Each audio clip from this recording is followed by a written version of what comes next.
Merit certificate देते हैं खासतौर पे एनपीओस को, just to encourage them to be transparent. और एनपीओ के लिए कोई खास आपकी रिक्वायरमेंट्स हैं या जनरल रिक्वायरमेंट्स ही हैं?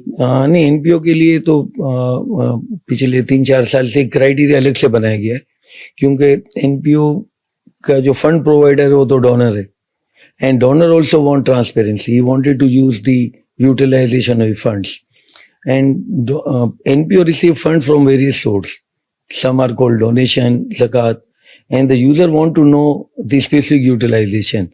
It was lacking a bit, so our institute took an initiative by developing an standard, and it was done by our accounting standard board, which includes representative of Pakistan Stock Exchange, Ministry of Finance, SECB also, and later this was authenticated and approved by SECB also.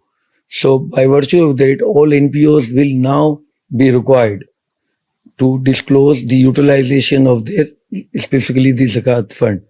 So it's a big achievement by ICAP and SECB, and also ICMP is also the partner in these efforts. So because of that, NPOs will have more transparencies, and this area was not addressed earlier now, and the criteria of NPO has some specific requirement, and one specific requirement was inserted in the criteria that they should prepare cash flow under direct method, because direct method is more revealing. It can address where the funds are specifically, where the funds were specifically received. Are these being used for that purpose or not?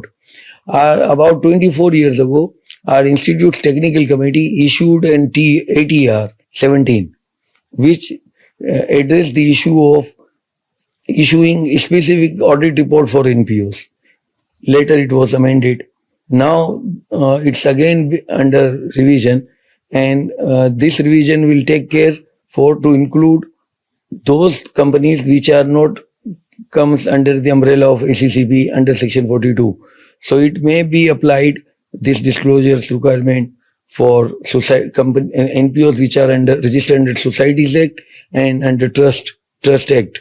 So ATR 17 will take care of the disclosure requirement for this type of NPOs also.